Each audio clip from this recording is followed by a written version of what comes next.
Кулак. Апавяданне Янкі Сіпакова. Зима, 1929 год. Ай-ой-ой, хаточка ж ты моя родная. З самаробнай драўлянай скрынкі, што стаяла на снезе, ён узяў у пальцы бліскучы новенькі, нядаўна накупляў у раёне цвік. О, яшчэ цвікі купляў. Жыць тут збіраўся. І міжволі адчуў, што ў яго дрыжаць рукі. Прытрымліваючы локцем дошку, нагнуўся, зноў падняў з гурбы снегу тапор і быццам праз які засціл, што раптам павіс перад вачыма, засланіўшы ўсё на свеце. Пачаў, асабліва не разбіраючы, малаціць, як папала, абухом, абы толькі трапляць па плешцы цвіка. З тапарышча абсыпаўся наліплы снег, дошка спружыніла, гула так, як звычайна гудзе труна. Калі прыбіваюць века перад тым, як назаўсёды апусціць у магілу гэтую цесную і цёмную хату. У яго сціснулася сэрца. Яму здалося, што і сам ён не забівае вокны, а напраўду закалочвае труну.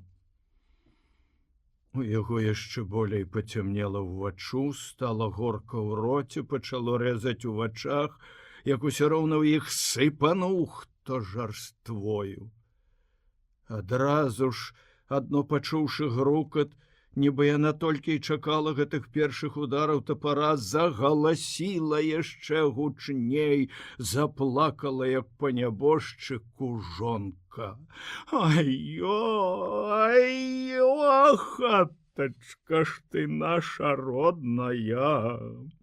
А навошта ж ты нас адпускаеш у такую далёкую дарожачку? А ўчапіся ж ты сваімі вугалочкамі, сваімі клямачкамі, сваімі сенейкамі, сваімі ганачкамі, утрымай нас ля сябе. А я ж ужо цябе болей ніколі не пабачу. А ты ж ужо не абзавесся да мяне сваімі дверцамі, не ўсміхнешся сваімі воканкамі. А моя ж ты хатачка, і маснічанкі твае не скрыпнуць больш пад маімі нагамі. І печачка ж твая не прывеціць мяне сваім полымкам, а моя ж ты, матулечка, а я ж не пагрэюся ў табе ад марозу ўзімачку, а ты ж не схаваеш мяне ад спёкі лецечка. Ай-ай-ай-ай-ай-ай.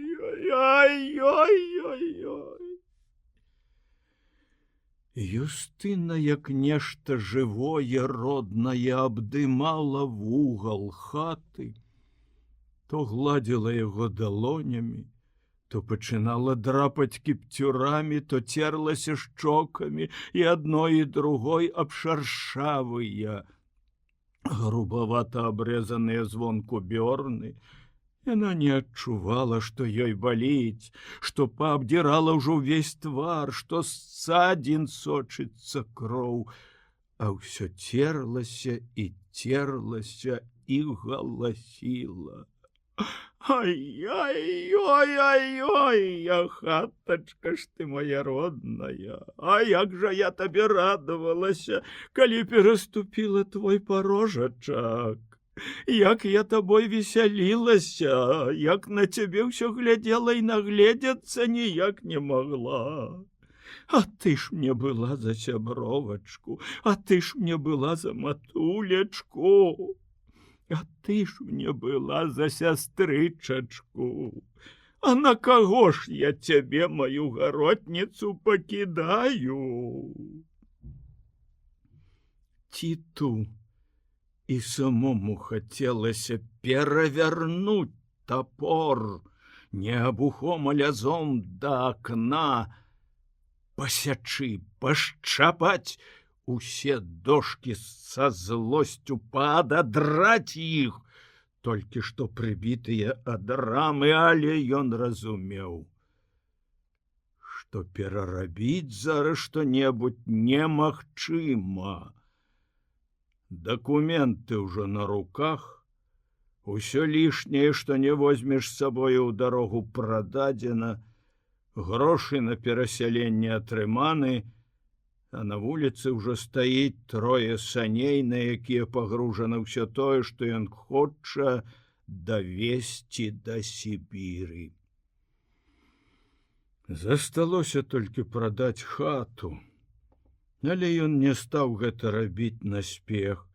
Зараз у Сібір перасяляецца многа гаспадароў, і таму хаты зусім абясцэніліся.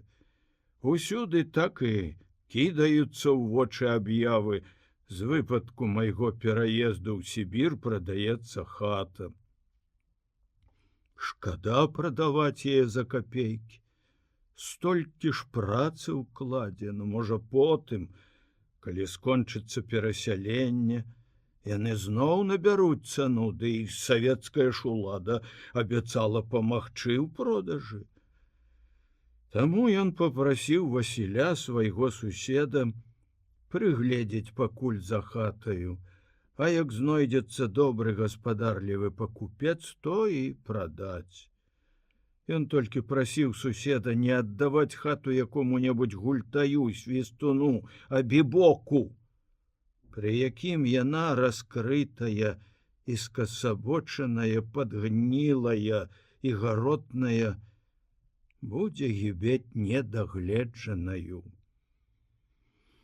Злуючыся на сваю бяду, на сваю бездапаможнасць, Тит адно настойліва малаціў па цвіках, спяшаўся як найхутчэй закончыць гэтую непрыемную работу. Ля вугла ўсё галасіла Юстына: «А хатачка ты моя родная, як жа я без цябе жыць буду? Сціхні ты, Юстына!» Супакойвалі яе жанчыны, якія сабраліся, каб правесці іх з вёскі. «Вы ж там у Сібіры лепшую сабе пабудуеце, а я не хачу ж я лепшая. А я ж хачу сваёй хатачцы родненькай жыць, па сваёй ласкавенькай зямельцы хадзіць». Убачыўшы, што Тит, забіўшы адно акно, пераходзіць да другога, Юстына загаласіла яшчэ адчайней: «А моя ж ты хатачка!» І тут жа сціхла, нібы паперхнулася чым, і па вугле абсунулася, аб'ехала на снег. Да яе падбегла Александра, Васілёва жонка. Паспрабавала падняць адна, але тая пластом, мяшком ляжала на снезе, і толькі па тым, як уздрыгвалі яе плечы, можна было зразумець, што яна зайшлася ў бязгучным рыданні. Да іх падбеглі яшчэ колькі жанчын, разам яны паднялі Юстыну, спрабавалі паставіць на ногі, аднак яна ўсё роўна вісела у іх на руках. Тым часам Тит забіў і другое акно. Як толькі ён з тапаром в адной руцэ і драўлянай скрыначкай у другой накіраваўся да ганка, да дзвярэй у сенцы, тры астатнія акны ён забіў раней, яшчэ учора ўвечары, калі не было дома жонкі, яна хадзіла да сябровак развітвацца. Юстына вырвалася ад жанчын і, што ёсць сілы, блытаючыся ў полах кажуха, пабегла на пярэймы мужу. «Не руш!» – прахрыпела яна. Тит моўчкі, спакойна, стрымана, але настойліва адсланіў жонку. Ды так настойліва, што яна перад самым ганкам упала на снег, а сам, не зважаючы на гэта, нават не зірнуў той бок, не тое, што кінуўся памагаць ёй. Цяжка ступаючы падшытымі валёнкамі, не спяшаючыся, падняўся на ганак і, патузаўшы замок, ці добра ён замкнёны, ці не адчыніцца, калі нехта захоча ўлезці ў хату, узяўся за дошкі, якія, падрыхтаваныя загадзя, ўжо стаялі прыслоненыя да сцяны, і тут. Пачуўшы, што ціт забівае і дзверы ў сенцы, забірае апошнюю надзею застацца дома, Юстына падняла галаву і толькі прастагнала: «Што ты робіш, Ірад?» І зноў упала тварам у снег, загаласіла ў гурбу яшчэ прарэзлівей, адчайней, няўцешней, і пачала грэбці рукамі, разграбаць ва ўсе бакі снег, нібы спрабавала дагрэбціся да самай зямлі. Яна і праўда, як толькі паказалася шэрая мёрзлая зямля, пачала выкалупваць яе зледзянелую пальцамі, пазногцямі, і шырэй расхінуўшы расшпілены кажух, як вар'ятка, узялася запіхваць выграбенае за пазуху. «Мамка, не можна так!» Подбегла да яе Любка, сярэдняя дачушка. «Прастудзіся!» Любка паспрабавала падняць маці, але тая адсланіла яе і запрачытала: «А зямелька ж ты моя родненькая! А я ж цябе з-пад сваіх ганачак награбу, каб усю тую Сібір табою засыпаць. А можа ж ты і там уродзішся, ускалосішся, і ў зерніка перакінешся. Ай-ой-ой-ой-ой-ой-ой-ой!» Падышлі жанчыны, пачалі памагаць Любцы падняць маці, але Юстына не давалася. На нейкі час яна змоўкла, перастала нават грэбці пад сябе зямлю са снегам, нібы задумалася. А потым падняла галаву, села на снег і ўжо зусім супакоеная, дужа рашуча і ўпэўнена сказала: «А нікуды я, бабы, адсюль не поеду». Тым часам ціт скончыў сваю працу, правёў далонню па дошках, незаўважна, нібы выпадкова, нібы саромеючыся сваёй зрушанасці, пагладзіў дзверы пад імі, затым зняў шапку і нейкую хвіліну стаяў з голай галавою, абводзіў вачыма сваю хату, развітваўся з ёю, як з нябожчыцай. Пасля, ужо нікога не баючыся і ні ад кога не хаваючыся, пацалаваў хату ў дзверы, у вугал, стаў на калені і надоўга прыклаўся губамі да мокрага яшчэ ў снезе парога в сенцы.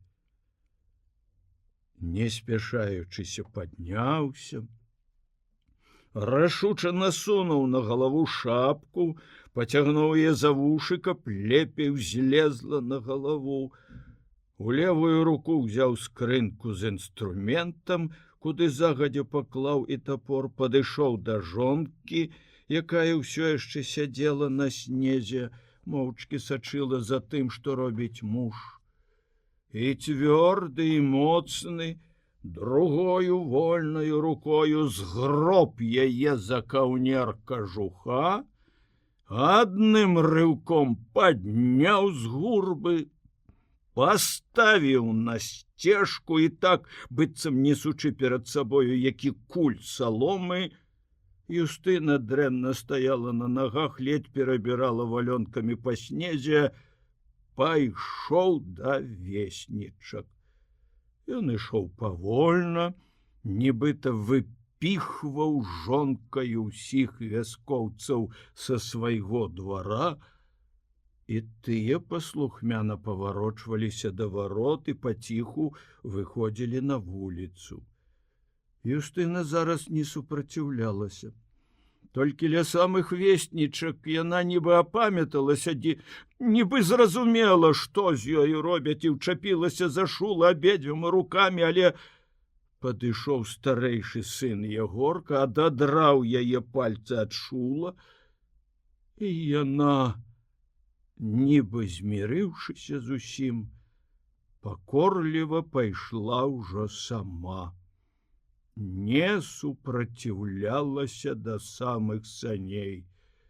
І толькі там зноў вырвалася з цітавых і сынавых рук, упала на дарогу, зноў пачала выграбаць з-пад палазоў снег і зноў загаласіла: «А вулачка ж ты моя родненькая!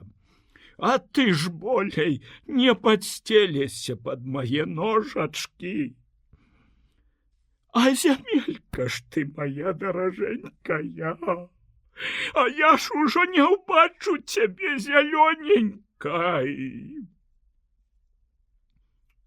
Жанчыны плакалі. Хто, адвярнуўшыся, мыляў губамі, спрабаваў стрымаць у сабе слёзы. Хто сціраў іх з вачэй і шчок ражком хусты, а хто крывіўся, трымаючыся з апошніх сіл, каб не расплакацца, не загаласіць услед за Юстынаю. Цід жа, здавалася, быў зусім спакойным. Ён, не звяртаючы зноў жа ўвагі на жонку, упала, дык і ўпала, няхай сабе паляжыць. Галосіць, то няхай сабе і пагалосіць. Не спяшаючыся, падышоў да воза, знайшоў на ім зручнейшае месца, не зусім вольнае, але ўсё ж не так закіданае.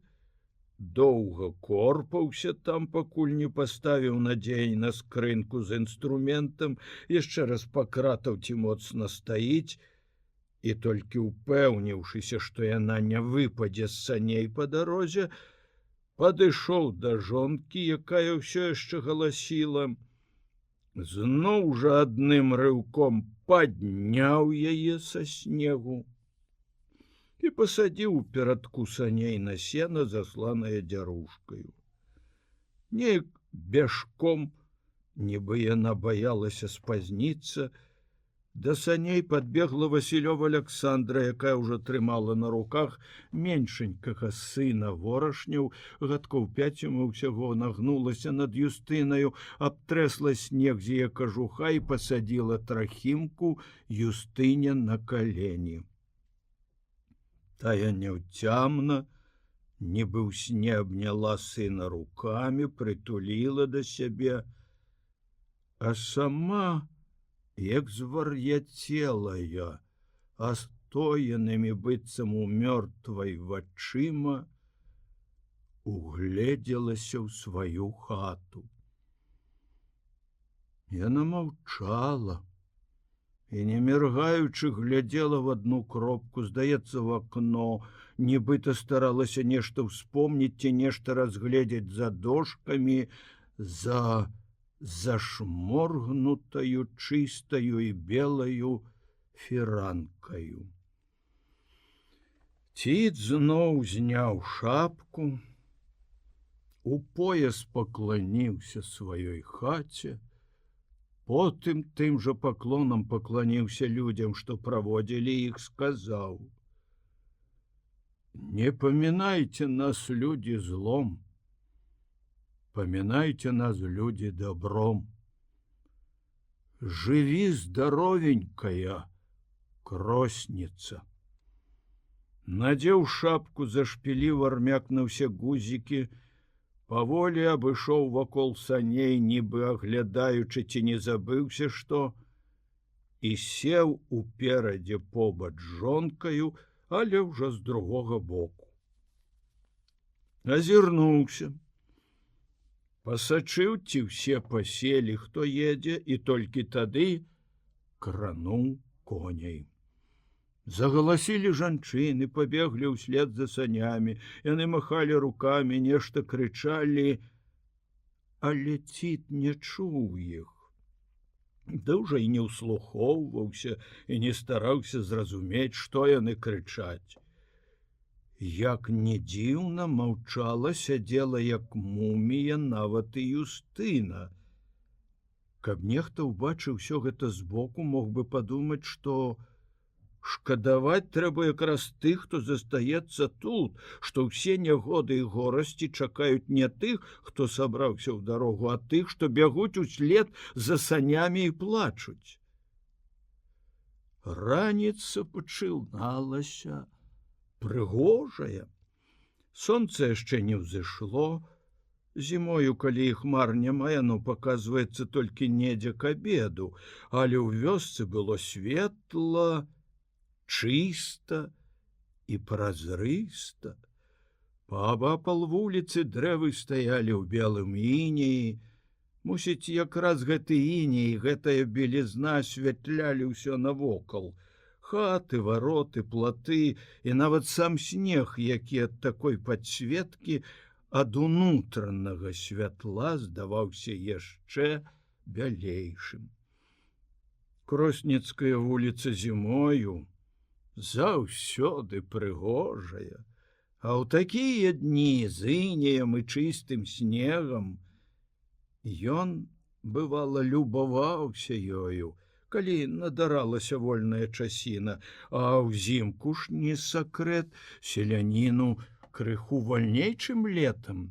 Выходзіў з хаты падоўгу, пакуль холад не заходзіў у валёнкі і пад кажух, стаяў ля сваёй хаты і нічога не рабіў.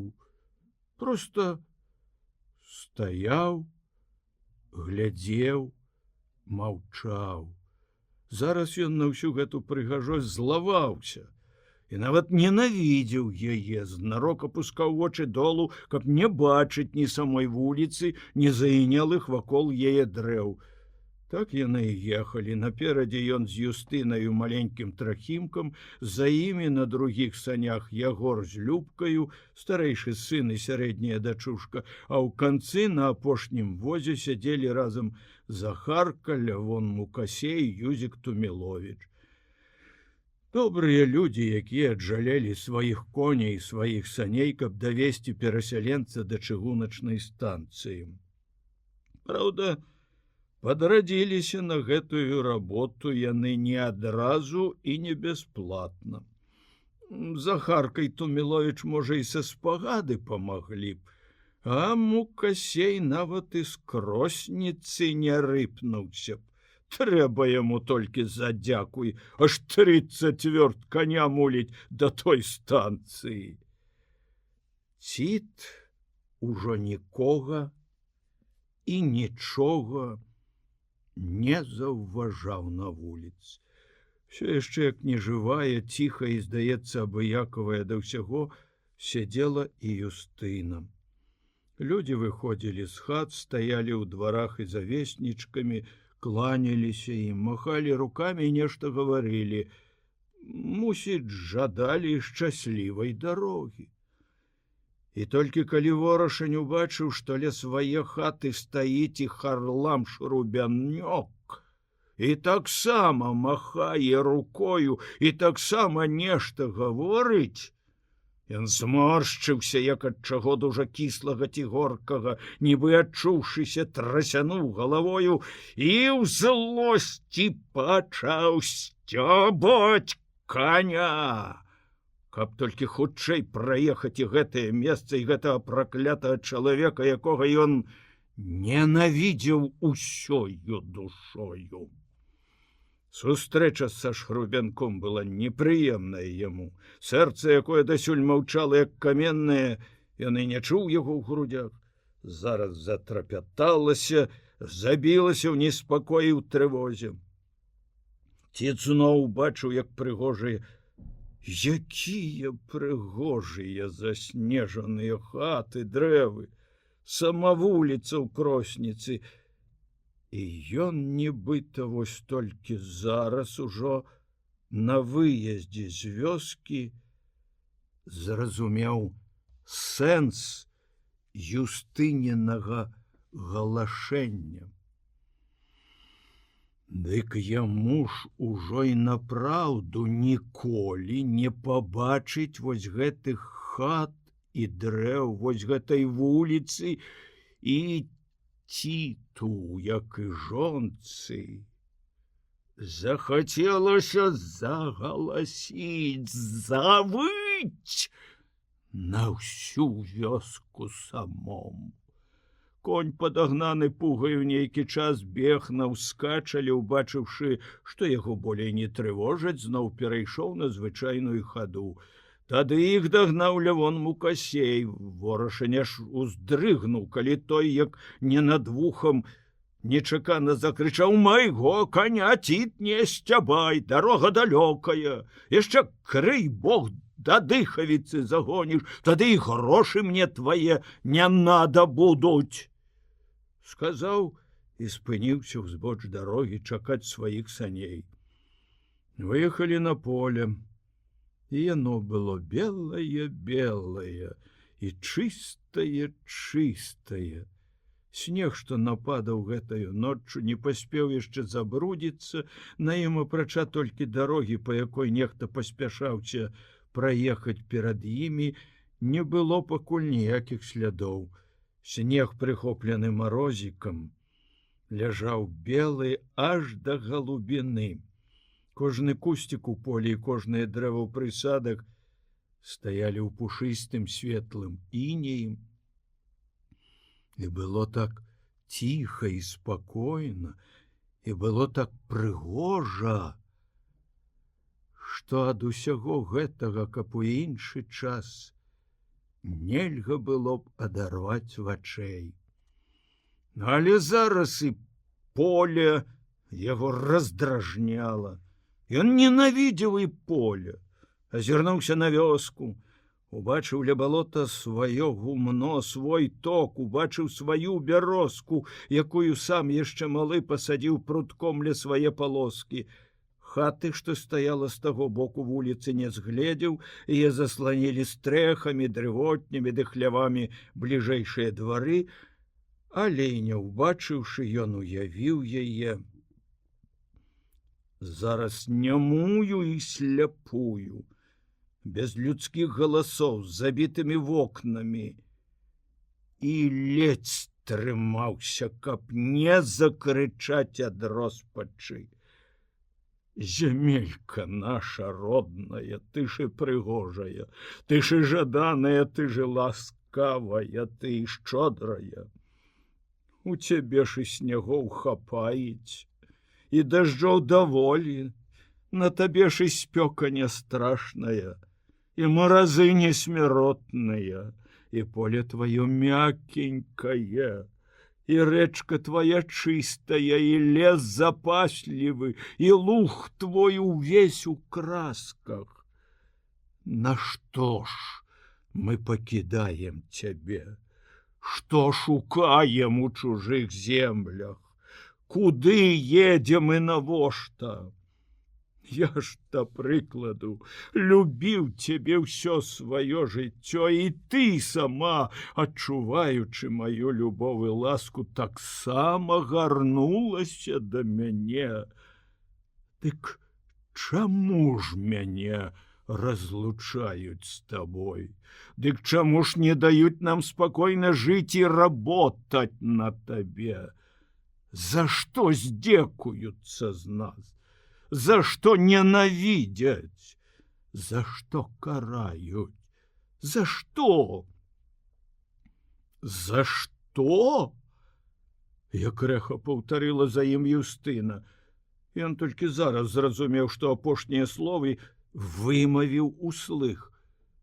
Яму стала няёмка за сябе. О, мужчына ледь не расплакаўся, як баба. За што? Яшчэ раз выдохнула, як крыкнула Юстына. Зноў загаласіла. І мацней прыціскаючы да сябе Трахімку, паспрабавала злезці з саней. А ці тотчак жа ты, моя родненькі, а даражэнькі, а давай жа мы з табою дамоўкі вернемся.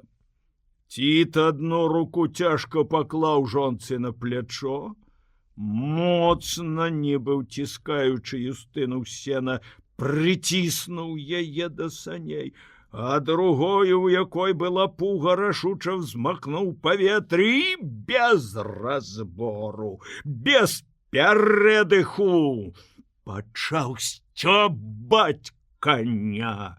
Ён круціў пугаю над галовамі ўсіх, хто сядзеў у санях, і стараўся ямчэй балючай дастаць ёю каня.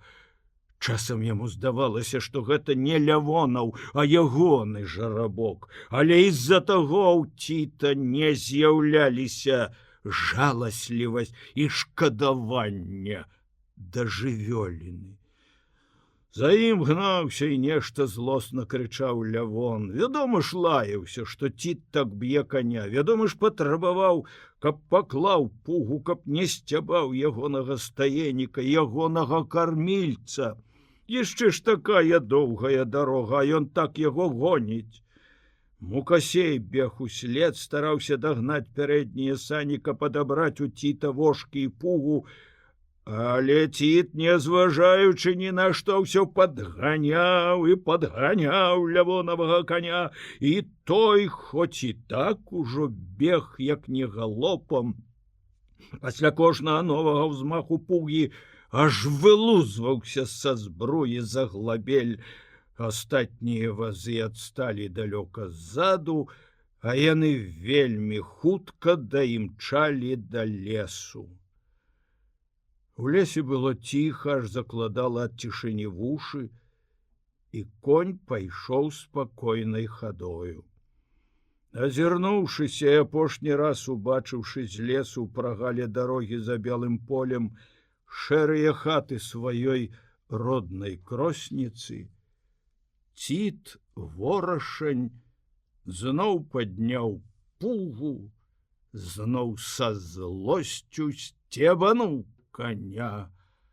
Каб і гэтая апошняя відзежа знікла хутчэй, але прытомлены ад нядаўняга бегу конь не дужа адазваўся на пугу, адно толькі падабраў заднія ногі, але не пабег, а ішоў і далей сваёй жа хадою. Ціт, нібы супакоіўшыся, і сам перастаў яго падганяць, тузаць, злавіў на ляту кончык пугі, падабраў, прыціснуў яго да пугаўя і так разам з пугаўём паклаў каля сябе. Не, Юстына, назад ужо нам з табою няма вяртання.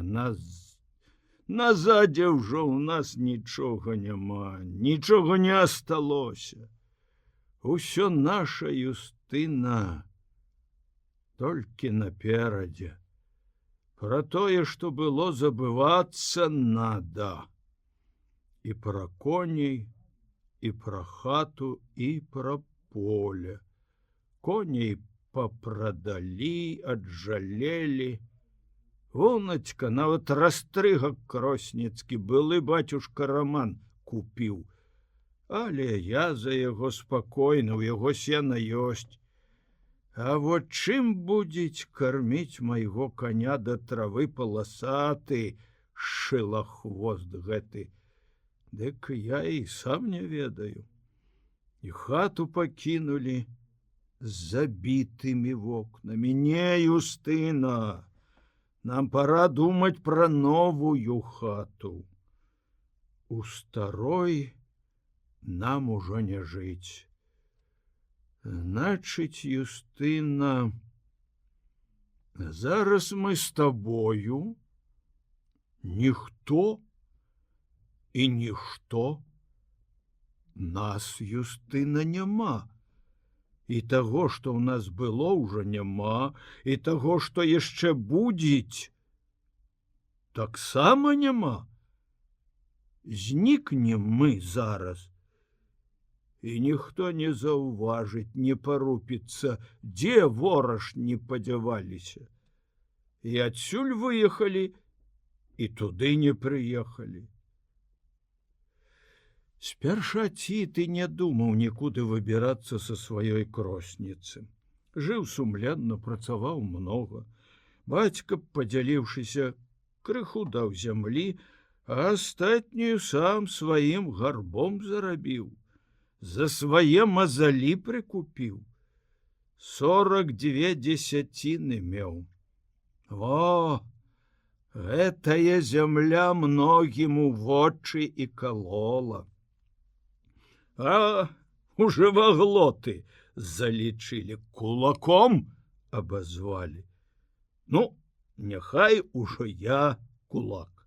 А то ж і Юзік Туміловіч, таксама кулак, смехата. А бацюхны мае родныя, што ж гэта робіцца? А ў таго ж кулака толькі 9 дзесяцін зямелькі ўсяго. І хутар свой ён атрымаў толькі ў Сталыпіншчыну. А яны ледь што кулачо. Ну што, наелі пузы на чужым хлебе? На чыім жа гэта чужым? Хочацца запытацца ў іх. Можа, на вашым? Ага, разяўляй рот шырэй. На вашым хлебе наясі пуза, з голаду памрэш. Можа, на казябавым хлебе мы пасыцелі. А ў яго і хлеба няма ж. А хто вінаваты? Я? Ці, можа, Юзік Туміловіч? Піхума. Сам казяба вінаваты. Рабіць нічога не ўмеюць, ды і не хочуць. Вонацька хаты і то не накрыюць. Стаіць расхрыстаная. А што? Я яму хату крыць буду. На яго страху палезу. Ой, ён выстадыр малахольны не адмовіўся, каб яму гэта нехта зрабіў. Стаяў бы, грыбы развесіўшы, ды яшчэ б і злаваўся, што не па-ягонаму крыеш. Свістуны. Прывыклі, рукі ў кішэні і свішчуць. Але калі толькі дзе якая заварушка пачнецца, дзе нешта дзяліць пачынаюць яны тут як тут, дзе дзеляць, што дзеляць, мы беднякі, мы батракі, а нам, горла вялікае, балбатаць умеюць, а рукі у рацыі.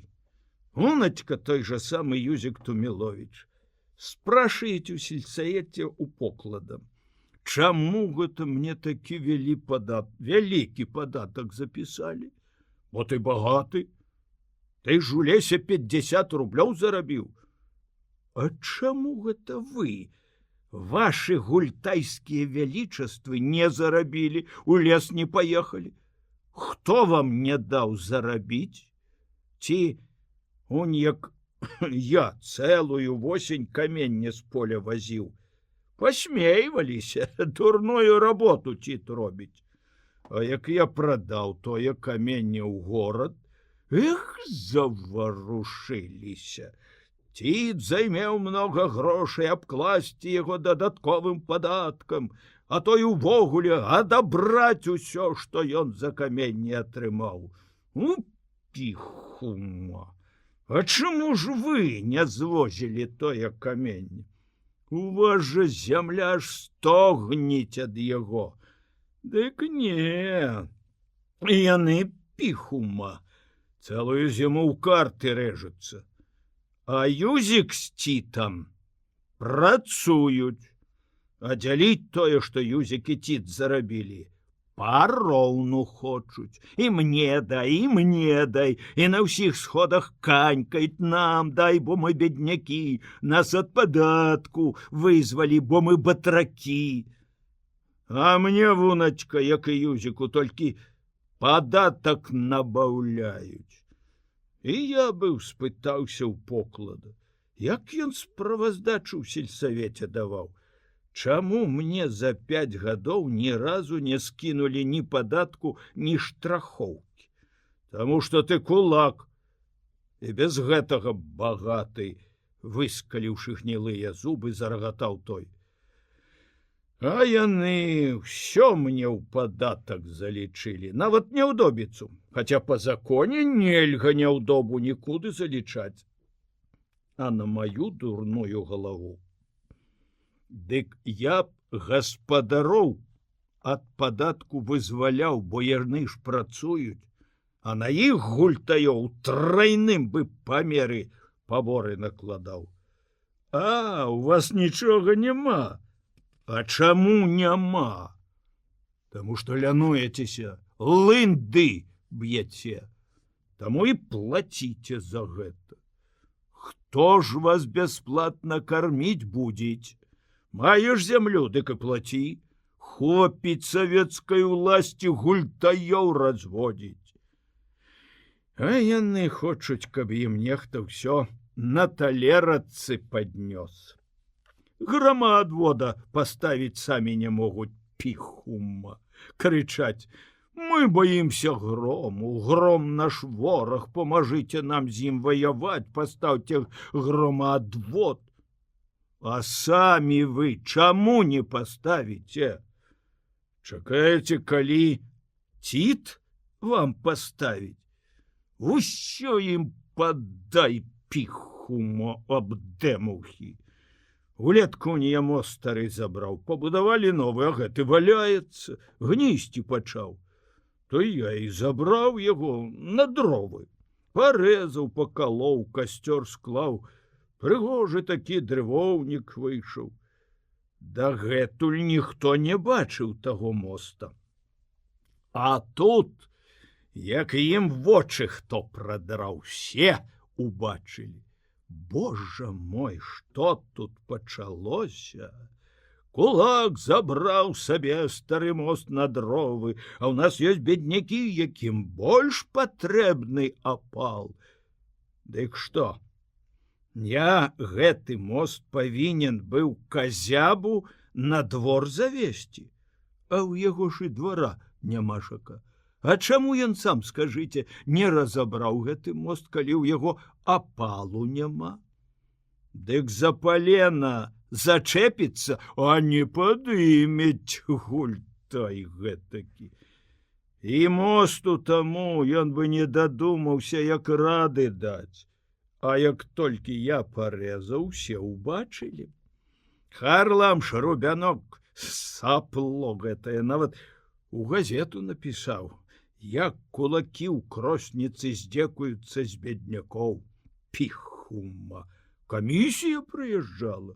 Пастанавілі, каб я гэтыя дровы сваімі коньмі казябу завёз. Ага, чакайце. Я гэтаму абібоку яшчэ дровы павязу. Можа, і нос яму падціраць Ціту загадаеце. Не дачакаецеся.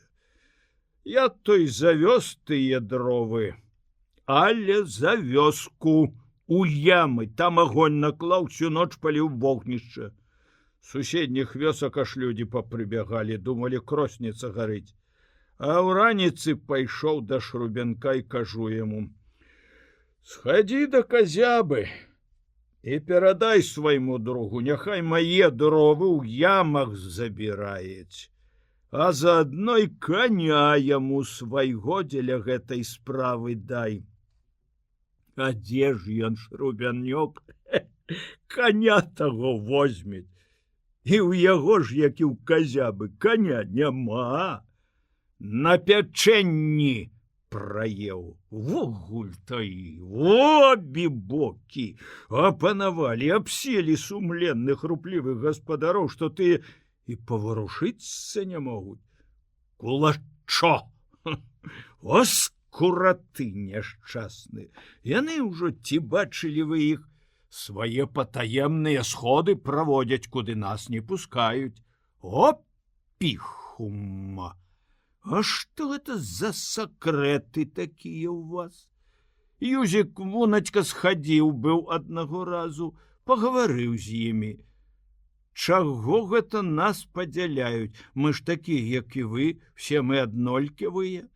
А яны яму: не такія. Вы кулачо, а мы беднякі. І выгналі Юзіка, як сабаку з хаты. Во выступіў, дык выступіў на бядняцкім сходзе. Тут, праўда, ўжо і заможнік Саўка Церах разлаваўся. У ягонай хаце гэтая сходка была. У іх жа ні ў кого і хаты людскай нямашака, каб сабрацца, ва ўсіх адны кануркі. Разлаваўся, значыць, Саўка, нават лямпу забраў. Крычыце, галадранцы, ў поцемку. Дзіва дзіўнае. Калі гэта было, каб сваім нядбайствам, гультайствам людзі хваліліся. А цяпер хваляцца. Я бядняк, у мяне нічога няма, бо я ляны, не хачу працаваць, а хачу кіраваць. Але ўсіх жа все роўна ў кіраўнікі, ў дэпутаты не выбераш. Таму і самі між сабою грызуцца. І бабы як пашалелі таксама. Мы все хочам быць дэлегаткамі, все хочам вучыцца. А на мой дурны розум, дык нашто вам гэтае дэлегацтва? Калі ты дзеўка, то гуляй з хлопцамі. Калі старая, сядзі з дзецьмі, сядзі за печкаю. Чаго ты ў той савет лезеш? Калі ты гаспадыня, шчыравальніца ў хаце, дык табе заўсёды работа і дома знойдзецца. Няма калі па тых саветах бегаць. А калі табе, гультайцы, дома няма чаго рабіць, то і савету ты не паможаш. Як вуначка Казябава яўсцыся. Куды ты яе не выбірай з яе лайдачыны, усюды наедку, як з той таркі. А яна ўсюды лезець, усюды крычыць: цяпер наша ўласць беднякоў. Не беднякоў, а гультаёў. Вывалачні, трутні піхума. Так ва ў саветы і зараз выбіралі. Без нас. Все каляды па хатах асобна збіраліся. Заможнікаў і то рэдка калі да сябе падпускалі. Ужо не гаворачы пра нас, кулачо. Не пусціць кулацкія кандыдатуры ў саветы, не дадзім кулакам і падкулачнікам ніводнага голасу на перавыбарах. Во абібокі, дык абібокі. А хто ж тады свіней пасвіць будзе, калі мы ўсіх чалядак у саветы выберам? Вуначка і Юзік Туміловіч, хоць яго і выгналі са сходу, все роўна ў савет хацеў прайсці. Нават пазычаў беднякам па пудзе жыта, каб яны толькі за яго галасавалі. Дзе там? Колькі ваўка не кармі, ён усё роўна ў лес глядзіць. І жыта Юзікава з'елі, і Юзікаў саветы прахацілі. А яўсцысю Казябішку выбралі. Дурнота піхума. А праўду скажаш? Не любяць. А хто яе тую праўду любіць? Чаго раскрычаліся, пацяшаюцца?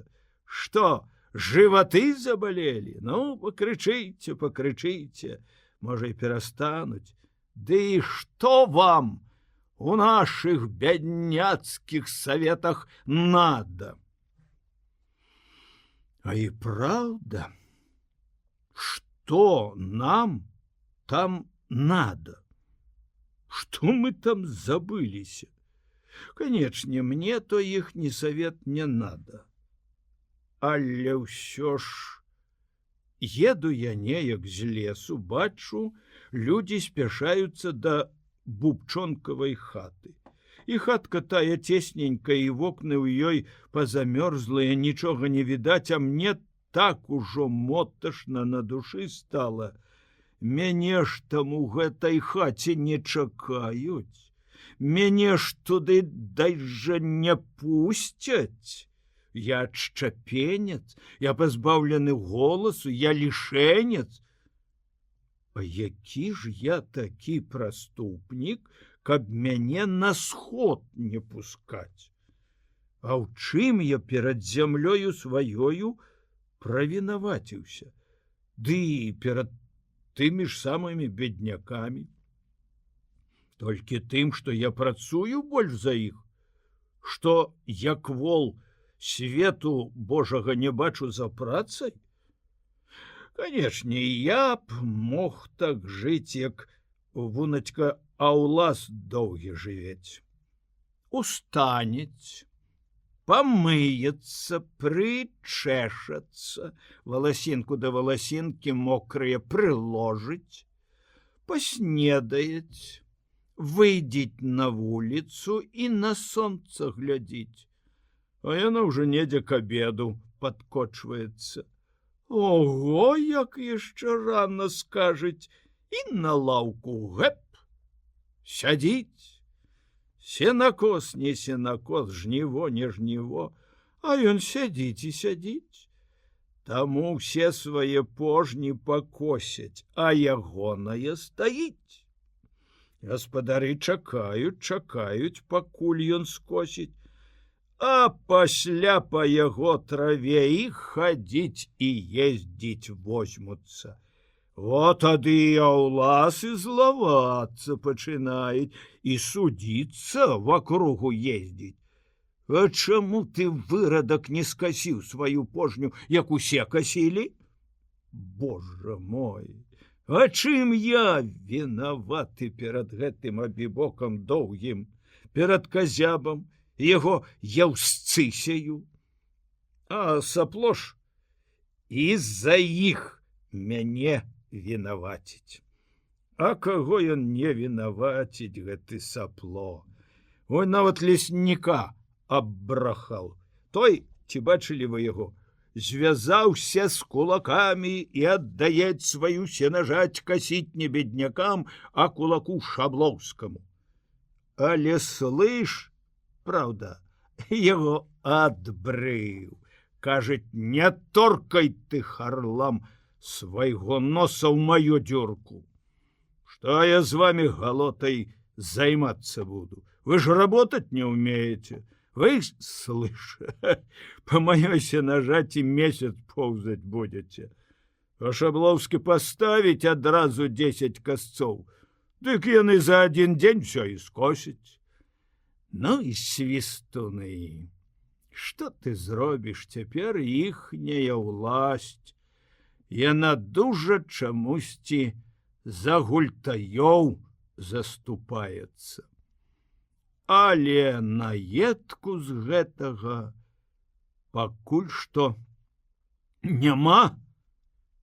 Дык што яны, піхума, і праўда хочуць дзяржаву гультаёў сабе абкалкаваць, ці што? А хто ж работаць будзе? Хто ж іх абібокаў карміць? Карміць будзець у той дзяржаве. Беднасцю сваёй ухваляцца. Дык вы ж, паразіты, самі ў сваёй беднасці вінаватыя. Рабіць нічого не хочаце, дык адкуль жа яму багаццю таму брацца? Багацце ж яно ў вашых руках, на вашых далонях завязваецца, а яны беднасцю адзін перад адным выхваляюцца. І першыя вартелі бягуць. Несці ж туды ім няма чаго. Лёгка з пустымі рукамі бяжыцца. Зямлю ім аддаюць, а тыя не ведаюць, што з ёю рабіць. Яны і сваю, калі была якая ў іх. Адна барана 2 загоны займаюць. Не любілі. А вы хочаце, каб лежабокі артельную шанавалі? калгазаў нарабілі, п'яніцы ў іх сабраліся, гультаі збегліся туды. Ага, тут яны першыя. Ім абы смачна паесці ды павесяліцца. Ніводнай вечарынкі не прапусцяць, абы напіцца, абы напіхацца, а то каму і у морду даць. За здароўе ваша ў горла наша. О, піхума. А працаваць не хочуць. Унаць каля вёскі валяецца многа здохлай жывёлы. І ніхто не здагадаецца яе прыбраць. А покі лайдакі. Зямлю спустошаць, а тады з торбамі пойдуць. Землебудаўніцтва нейкае прыдумалі. А нашто яе зямлю будаваць, калі яна і да нас ужо была пабудаваная? Будь на ёй гаспадаром, жалкуй яе, будь зямлі і сынам і бацькам, ды і ўсё, а то землебудоўляю заняліся. Будаўнікі гэтыя піхума. Шматполлі нейкія павыдумлялі. І 5 поллі, і 6 поллі, і 8 поллі дай жа. І ніхто не думае, што пры шматполлі жытам даводзіцца займаць даволі малую частку поля. Без хлеба ж будзеце, галадранцы, сядзець. Шматполлі ж патрабуе высяваць мала хлеба, а ўсё больш траву. А траву ж есці не будзеш? Ай, а ім завалам якая розніца, што і як у зямлю кідаць. Яны ўсё невеяным насеннем сеюць. Абкалоцяць са снапа аб якую калодку, ды і сеюць. Вунацька ламаку як сказалі, што насенне надо веять, чысціць. Дык то я ж здзівіўся, аж рот раскрыў. Што вы гаворыце? Няўжо праўда, што надо чысціць? А навошта? Яго ж усё роўна неўзабаве в зямлю кідаць. Тады ветерком і адвеюцца ўся мякіна і зямлю яшчэ ўгноіць. Свістуны спрадвеку ленаваліся, а цяпер з іх хочуць гаспадароў нарабіць. А гультаю давай ці не давай зямлю, ён яе ўсё роўна не скарыстае. А яна ім і не надо тая зямля.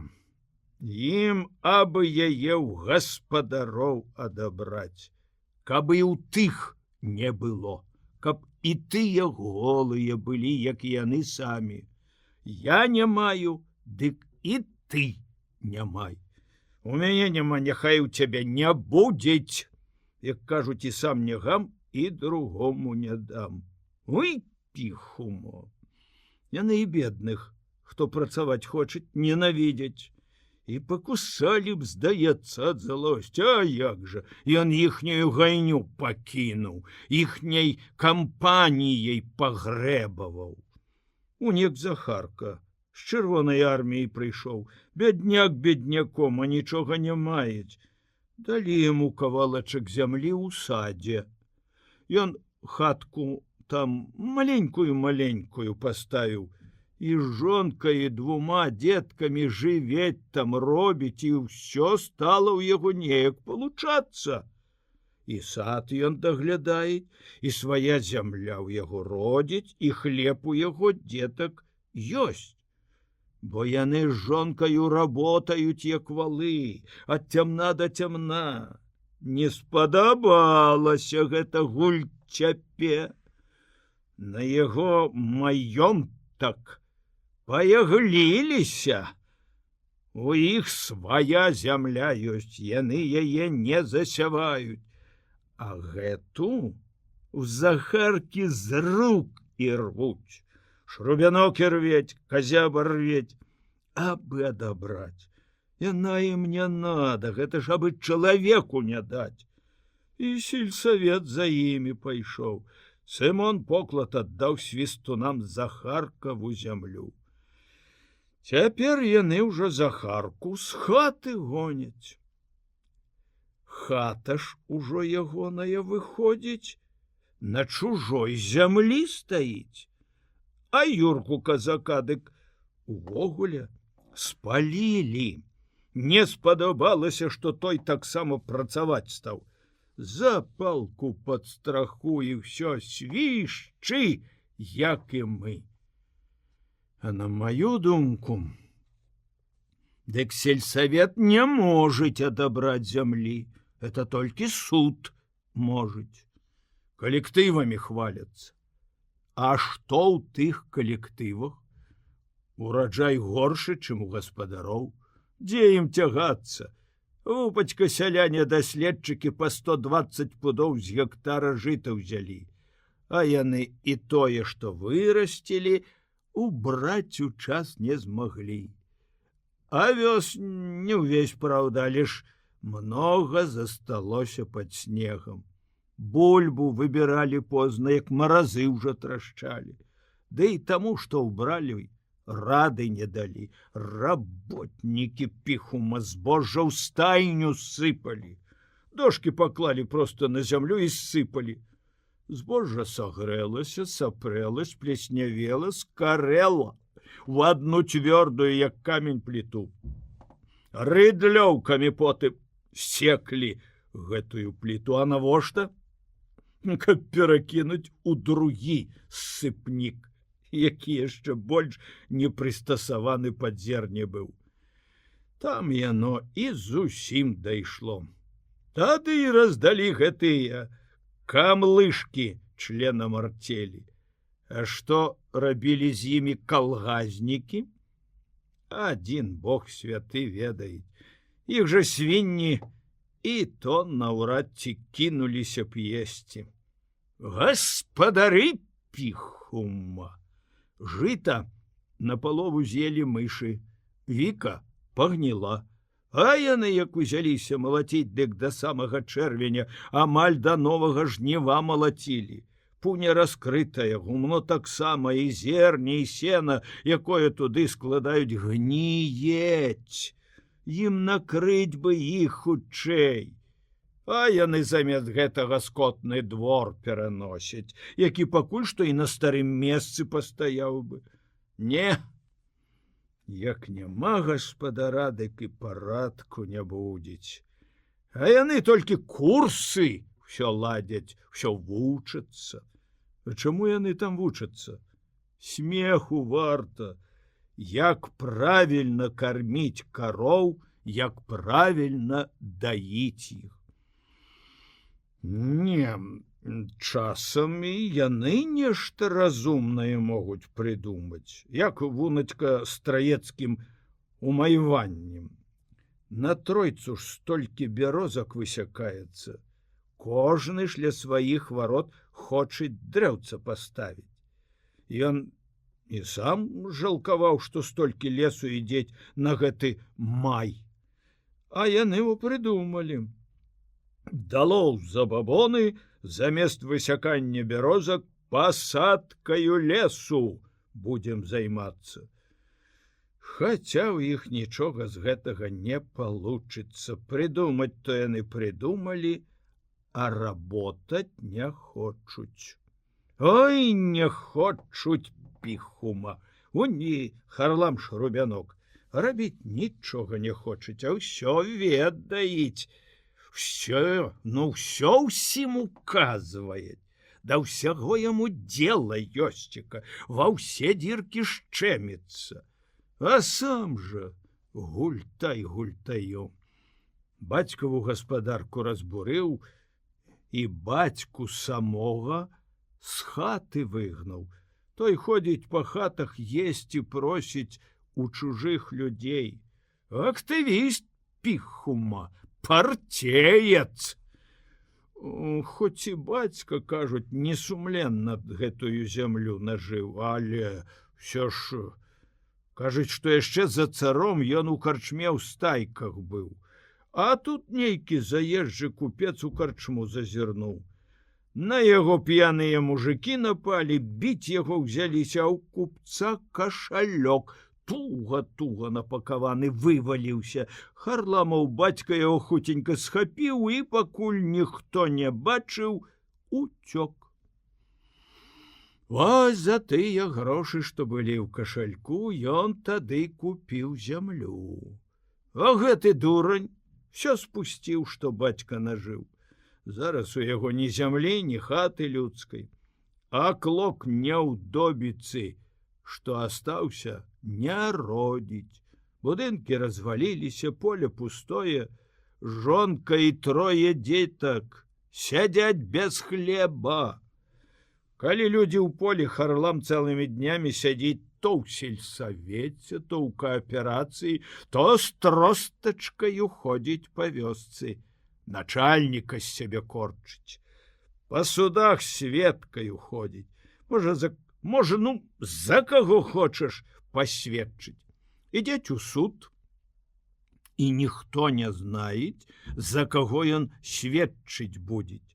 І вось гэты аблакат, як завець яго дзядзька Яловік, грошы за свае сведчанні ў людзей бярэць. Возьмець, а тады ў краме пячэння панакупляець і есть сабе сам.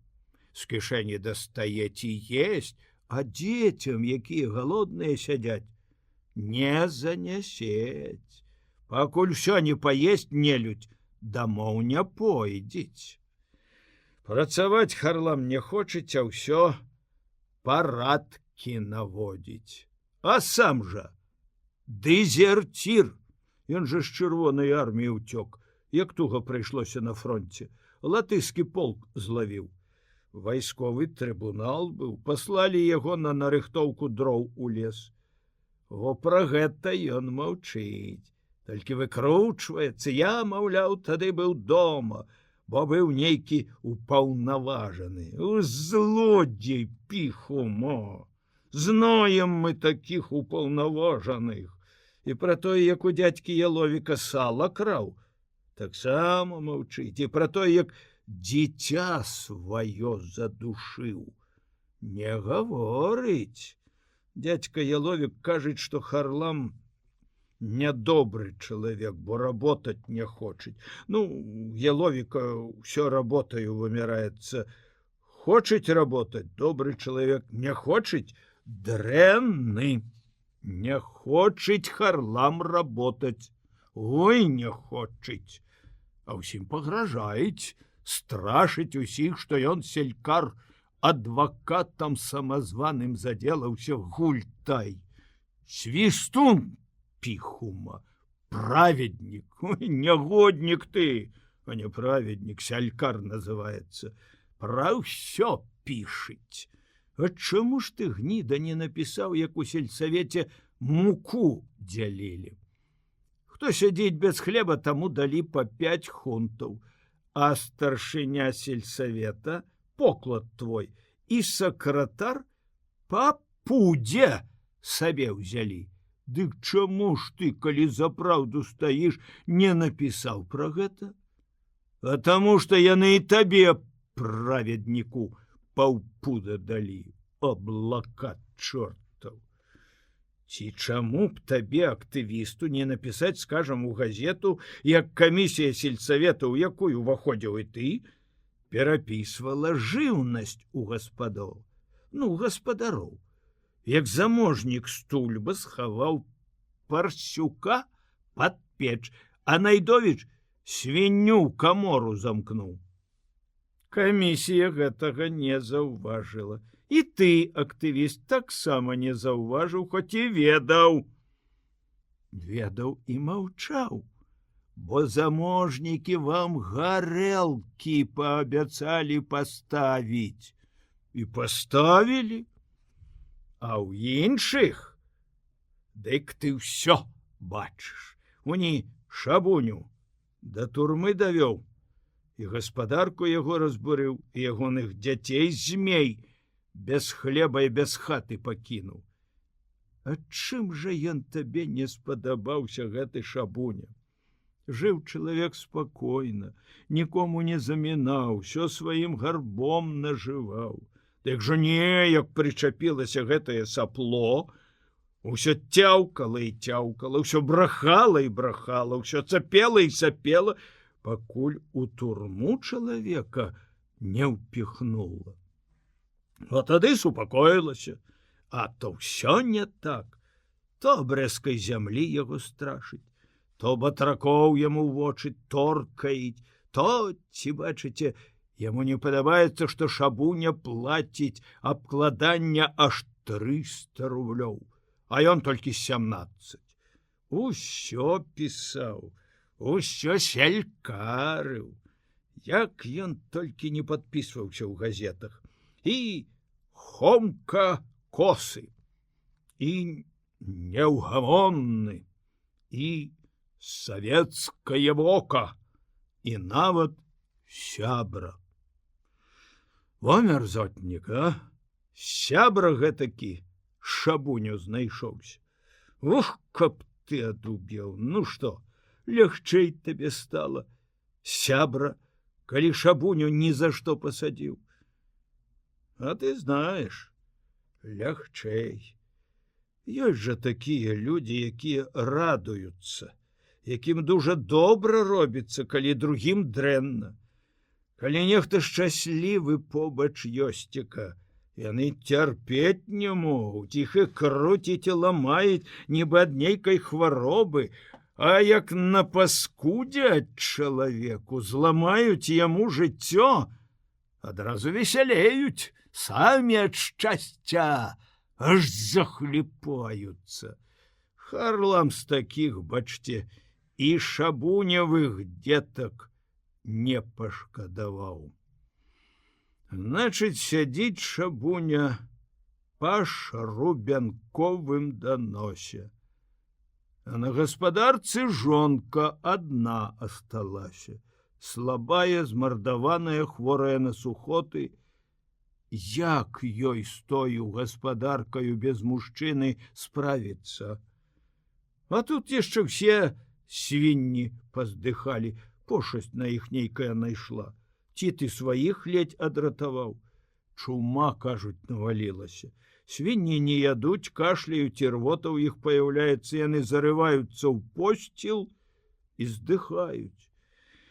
Усіх сваіх свіней Шабуніха вывалакла, а неўзабаве 3 коней у яе ўкралі. Гаспадара няма, баяцца няма каго, зладзеі замкі пазбівалі і ўсіх коней павывелі. А што той гаспадар? Тут і гаспадар часам не паможа.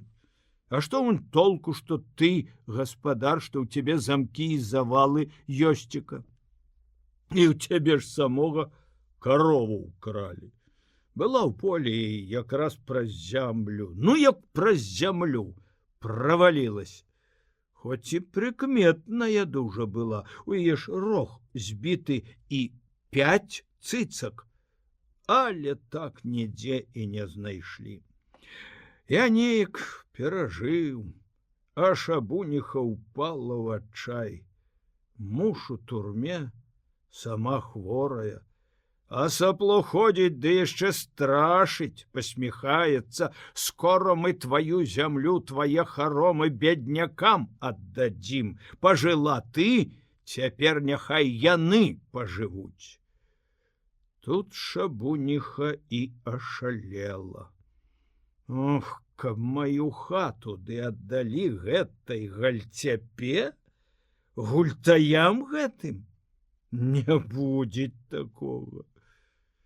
Тады яна запалкі ў руки, дзяцей да сябе і падпаліла будоўлю. І сама з дзецьмі згарэла. Кажуць, што дзеткі вырываліся з агню, але яна не адпусціла іх.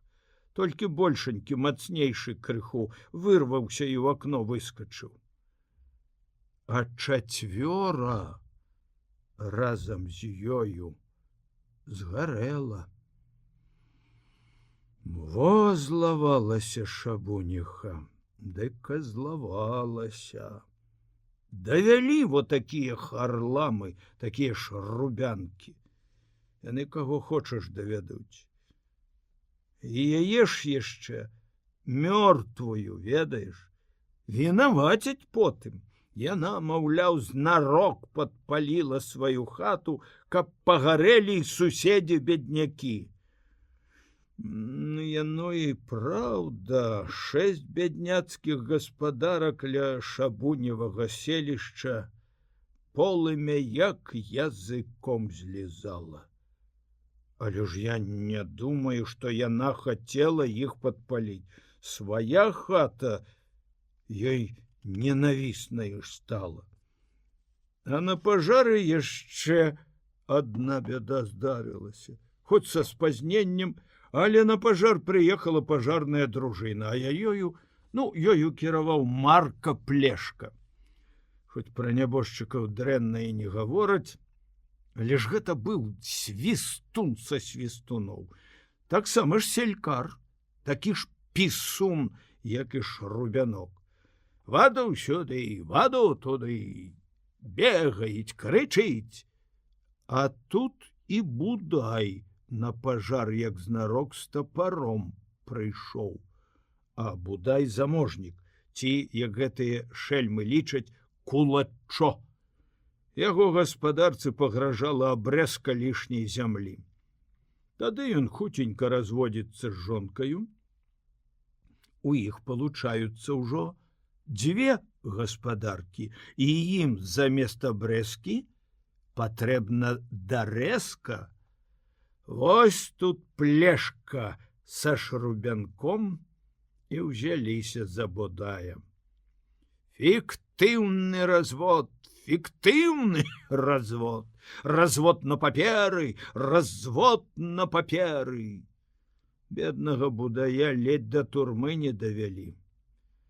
Вось тут на пажары ён і задумаў, відаць, адпомсціць сваім крыўдзіцелям. Пакуль Плешка кіраваў, помпу сюды, шланг туды. Будай падышоў да яго ззаду і абухом па галаве. То яшчэ павярнуўся да яго тварам. А Будай перакруціў тапор і лязом па твары. І пабег шукаць Харлама, але не знайшоў. Харлам, хітры змей, уцёк, схаваўся, зашыўся, як мыш, некуды ў шчэлку. А Будая злавілі, ды ён і сам не ўцякаў, не супраціўляўся. Спакойна абцёр палою ад крыві лязо тапара, ды і кажуць: шкада, што яшчэ не ўсё зрабіў. Ну, і чаго Будай дабіўся? Цяпер сам кайданамі грыміць. А шрубянок і сёння парадкі ў кросніцы наводзіць, рукі ў кішэні ўсунуўшы, свішчыць. А Будай, мусіць, нічога і не дабіваўся. Проста цярпець болей не змог. Піхума.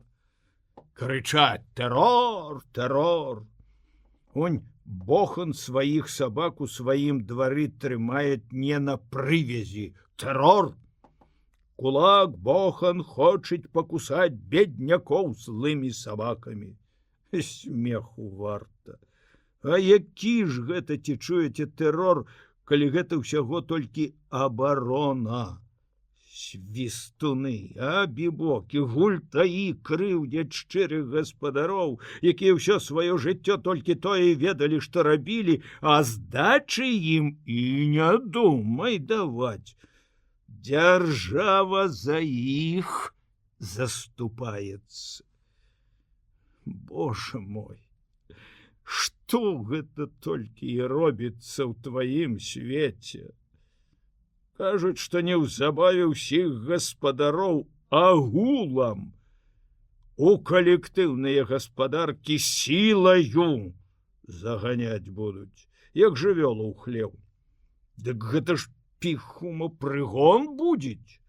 Гаспадары самі не хочуць ісці ў артелі з беднякамі, бо ў іх гаспадаркі моцныя, а ў беднякоў нічога няма. А як ім з намі зраўняцца беднякам? А дужа проста. Адно работаць так, як мы. А то рукі ў кішэні свішчуць латругі піхума. Божа мой, падкажы, як гэта навучыць гультаёў работаць? А іх замест таго, каб да працы прыбіваць, у саветы выбіраюць.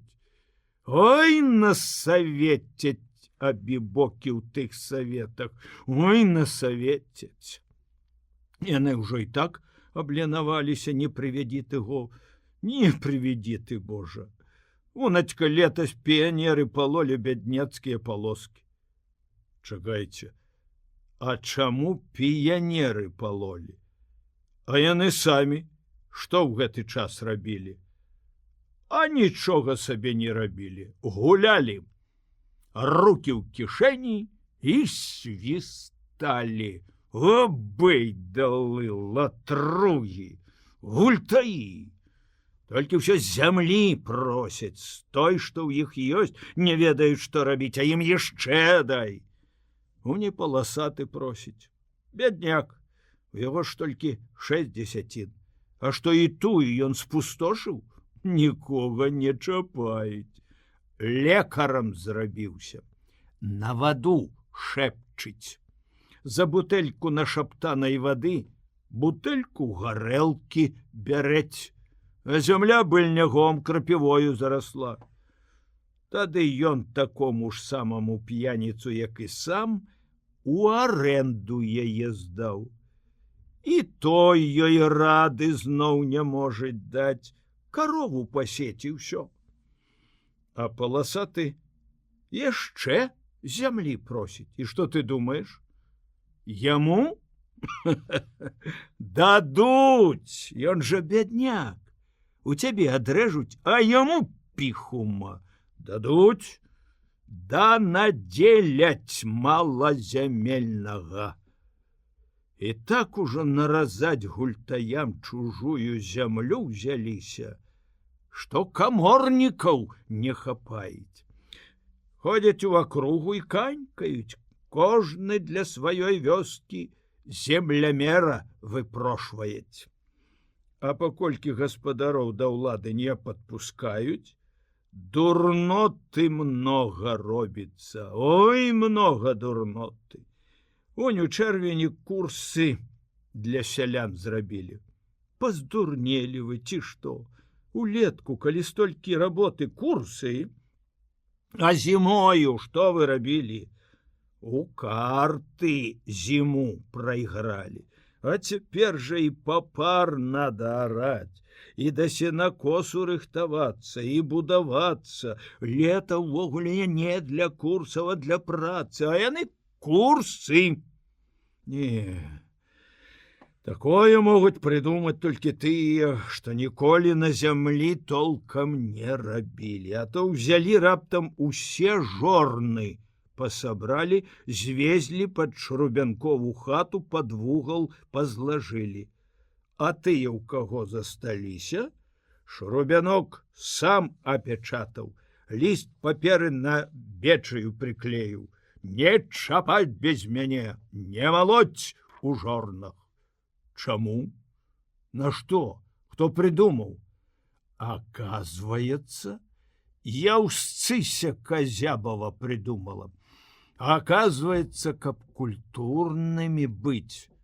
Бо жорны — это на яе дурную голову перажиток минулого. Толькі ў млын надо вести, а там чарга, сварацца.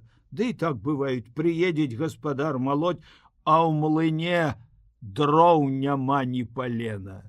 И он скидает свои мяхи и едет у дровы. Привязеть, тады ўжо яму мелюць. Да і так бывает, як намелюць, што хоць адразу ўсё высыпай.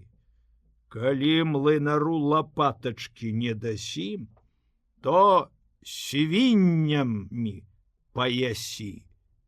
Вот дурнота піхума. Онацька Мукасей зняў быў тую пячатку шрубянкову, парваў паперыну і намалоў сабе. Дык яго, як несазнательнага элемента петрылі, на чорную дошку павесілі. А яму гэта і не да галавы.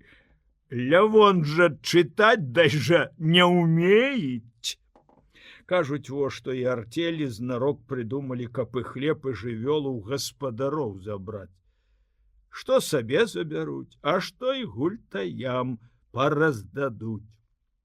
І праўда, бяры колькі хочаш, гаспадара ж у калгазе няма, ніхто не запярэчыць, ніхто не абстанець. Кажуць, што дзяржава накладзець такія падаткі, што ў сяляны валасоў на галаве не хопіць, каб разлічыцца.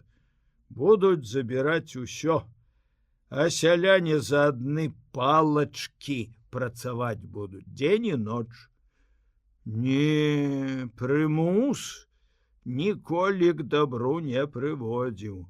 А вы мне, піхума, такі калгаз придумайте, каб я, гаспадар, сам туды ісці захацеў, бегма пабег, а яны трактары, трактароў будзе многа. А што мне твой трактар? Трактар не конь, і арэць мелкая, і зямлю топчыць, і гною не даець. Ён жа як паездзіць па зямлі, дык і з поля дарогу зробіць. А мне і з канём нядрэнна было і будзець. Ой, много дурноты, ой, дурноты много. Дык раней хоць людзі хавалі этую дурноту, сароміліся яе, а цяпер хваляцца ёю. На паказ выстаўляюць. Унь, Казяба на ўсю акругу заявіў: «Я, селянін вёскі Кросніца Хама Казяба, першы выйшаў свята на бязбожнае спаборніцтва». І, ўзяўшы ў рукі касу, стаў касіць. Ды яшчэ ж на спаборніцтва і гаспадароў заклікае. А навошта гаспадарам на свята касіць? Яны і так справяцца, і будніх дзён ім хопіць. А пра ўсю гэтую лухту нават газеты пішуць. Казяба герой, а як жа? Казяба безбожнік. Ды што там казяба? Папы, вонечка, паздурнелі. Адмаўляюцца ад сваіх прыходаў. Ну, няхай ужо поп Белабжэцкі са смалян адмовіўся. Яму ўсё роўна папом быць ці каровам хвасты закручваць. Он паехаў быў збіраць свой поп падатак па вёсках. Дык так гіцаль напіўся, што валёнак па дарозе згубіў і не адчуў гэтага. Нагу адмарозіў, адпілаваць давялося. А які ж з яго поп на адной назе? А то же наш кросніцкі поп, айцец Раман, таксама расстрыкся. Он, як ён у газеце ад царквы адхрэшчваўся, свядоміўшы, што рэлігія перашкаджае сацыялістычнаму будаўніцтву, я адмаўляюся ад рэлігійнага дурману, здымаю з сябе сан папа і пачынаю займацца працаю на сельскай гаспадарцы. Піхума. Хаця, калі з другога боку паглядзець, дык што яму рабіць аставалася? Царкву ж з дзяржаваю разлучылі, заступіцца няма каму, храмы ламаюць, алтары выкідаюць, зямлі папам не даюць, усё беднякам, беднякам. А поп жа чалавек вольнай прафесіі. Хочаш ці не хочаш, а трэба растрыгацца, піхума. Многія зараз свяшчэннікі адмаўляюцца. Я канчаткова парваў сялякую сувязь з царквой. Я адмовіўся ад службы папа. Рэлігія з'яўляецца вялікай перашкодай. Дзіва дзіўныя папы хлебаробы пайшлі. Уласць з папоў сялян пачала рабіць. А такі ж ужо прыгожы поп быў. Многія дзяўчаты ў царкву хадзілі, толькі каб на яго паглядзець.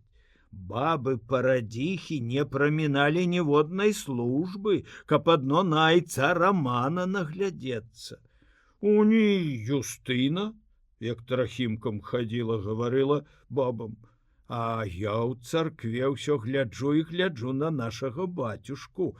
Хачу, каб і маё дзіця было такое ж красивое, як і ён. Мы тут і самаабкладанне на царкву правялі, па 3 рублі ад двара аджалелі. Я і сам траячку аддаў. І вон на табе. Растрыгся. Ой, дурнота, ой, дурнота. А ў што ж мы тады верыць будзем, калі не ў Бога? У нешта ж чалавеку верыць надо і баяцца нечага. А так жа без гэтай веры і боязі распуста пачынаецца. Забіць, калі ласка, украсці звычайна. Воначка, колькі і коней, і кароў, і свіней у акрузе пакралі. Кожны дзень, лічы, крадуць і рабуюць. Ішоў церах з кросніцы на кірмаш, каб карову купіць. З лесу выйшлі людзі, 150 рублёў адабралі і шлэпай сабе назад. Ці унь як Шчамеля, заможніка з Гулідаўкі. Парашылі бандыты.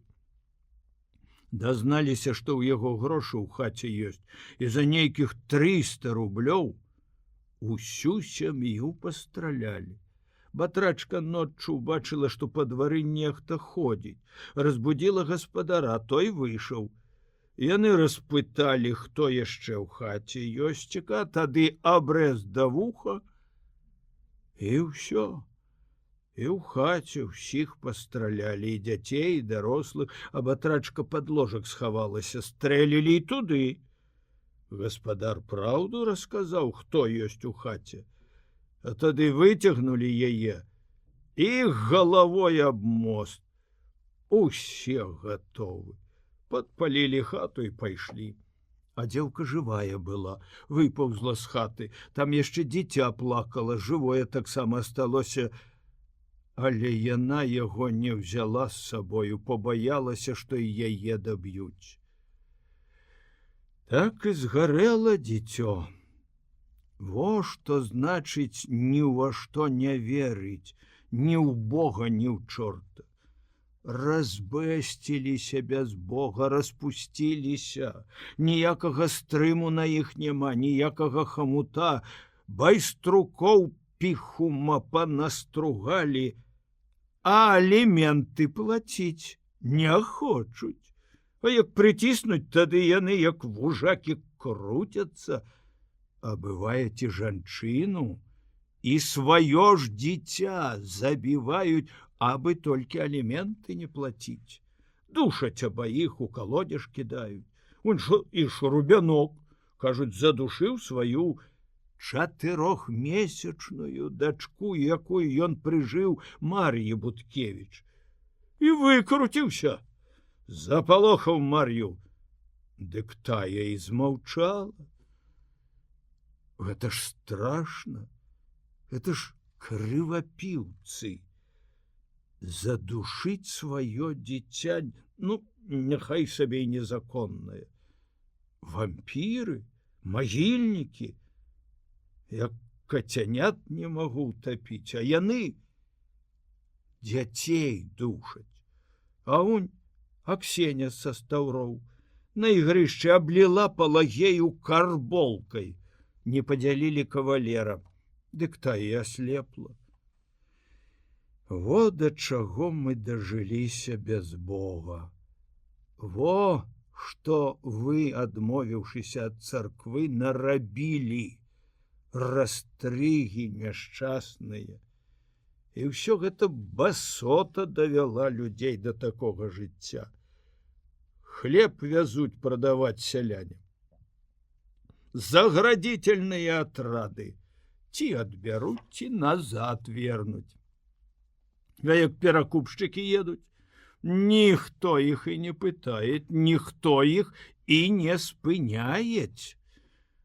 А як мяне самога? Ну як толькі не абзывалі. І кулачо, і міраед, і эксплуататар, і жываглот, і скула загналі піху маціта ў кут, ой, загналі. І выйсця ніякага няма, батракамі папікалі. Скажыце, а хто б вашых батракоў карміў, каб не мы, гаспадары? Хто б ім есці даў? Што, можа, Харлам Шрубянок накарміў бы? Не, ад сапла вы гэтага не дажджэцеся, яму і самому няма чаго есці, а вунацька прагнаў я з гаспадаркі батрачку Суконку, бо ленавалася працаваць. Ды і год няўдалы выйшаў, лета было халоднае, па ападках дажджлівае, паветры ветранае, а пасля яшчэ і град памалаціў ніву. Дык ніхто яе і не накарміў. Хадзіла, прасілася, а вы, гультаі, ці проста і чулі, а? Ці вунек Бохана арыштавалі. Яго батрачка Аўдоцця галодная і халодная хадзіла, плакала, а вы ёй і дзвярэй не адчынілі, ў хату не пусцілі. Чаму ж вы, такія вумнікі, не памаглі ім?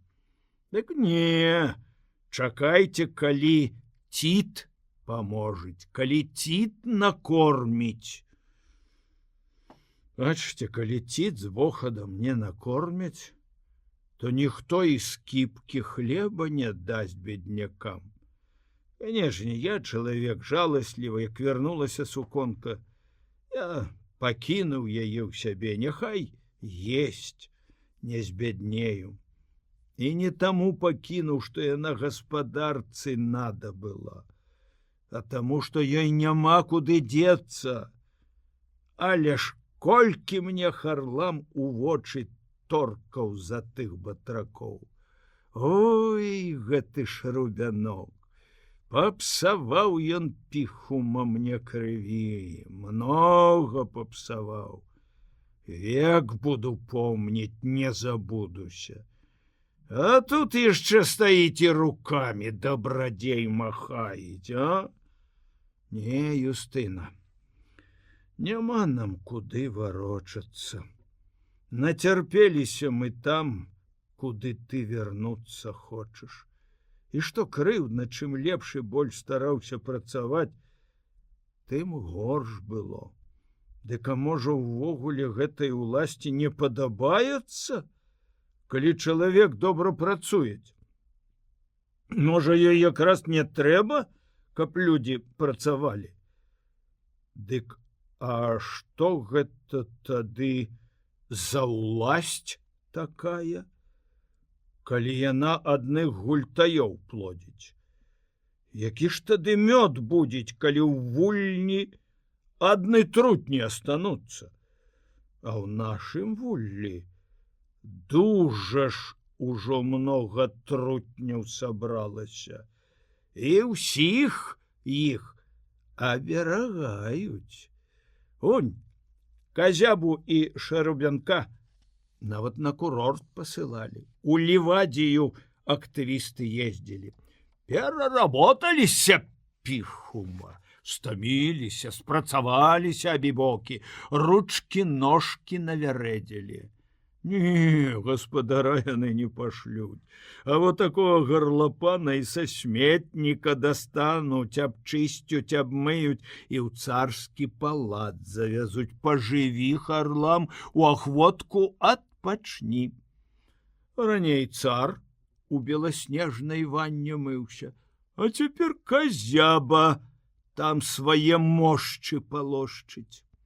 Раней цар по царской дорожцы, посыпанной пясочком, ходил, а теперь Хрубянок со своей тросточкой топчить яе. О, шолуди могучие пихума! Угуль-таи и обибоки! Хто их так шанует и навошта? Лянуешься працаваць, табе ўсе дапамагаюць. Працуеш як вол, усім не падабаецца, усе тое, што ты зрабіў, адабраць хочуць. Ды са злосцю кідаюцца на тваё, як ваўкі з зубоў дастаюць, у рот сваімі лапамі лезут, а зайздросцяць? Не давядзі ты, Бог.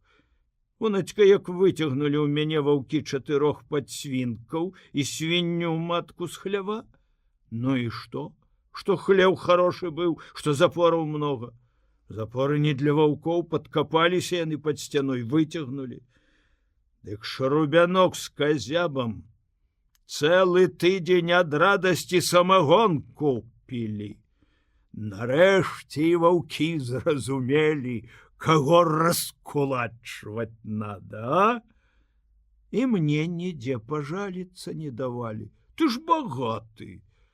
А хто мне тое багацце даў? Можа, ты, сапло? Ці, можа, козяба на талерацы прынёс? Чакай, піхума, козябы табе прынясуць, адабраць то яны адбяруць, на гэта яны спяцы, яго прынесці? Не, на такую работу ў іх рукі у тым месцы, адкуль пахнець. Вот так яно ціт і получаецца. Хочет чалавек нешта добрае, карыснае зрабіць, яму не даюць, а як толькі што дрэннае замысліў, калі ласка рабі, не толькі мяшаць не будуць, а яшчэ з радасцю і памогуць. Усе на помач прыбягуць. Это ўсё таму, што злыя людзі адзін на аднаго сталі. Здаецца б, як сабакі перакусаліся. Дзіўная нейкая ўласць у нас. Спачатку яна абнадзейваюць, памагаюць гаспадару, кажуць, будуй ціт сабе добры дом і жыві ў ім як чалавек. Крэдыт дала, лесу выпісала. А як пабудаваўся, кажуць, ты, ціт, кулак. А давай, багатыр, нам свой дом, мы ў ім клуб зробім. Дык а чаму ж вы адразу клуб не будавалі? Чакалі, калі ціт вам пабудуюць? Гумнікі, піхума! Ці во зноў жа з гэтай зямлёю? То яе даюць, то яе адбіраюць. Унь прыехаў аграном з акругі, начаваў у мяне. Я ему чарку, канечне, паставіў, закусіць даў. Праўда, і-за гэтага агранома мне дасталося. Ага, крычала я ўсцыся. Не аграномы ўжо толькі да кулакоў ездзяць і начуюць у іх, а беднякам і не паказваюцца. З беднякамі ім і гаварыць не хочацца, бо ў тых няма нічога. А борошні само, ой, самагонкі паднясуць, яешню сасмажаць. Канешне, чаму ж ім і не памагчы?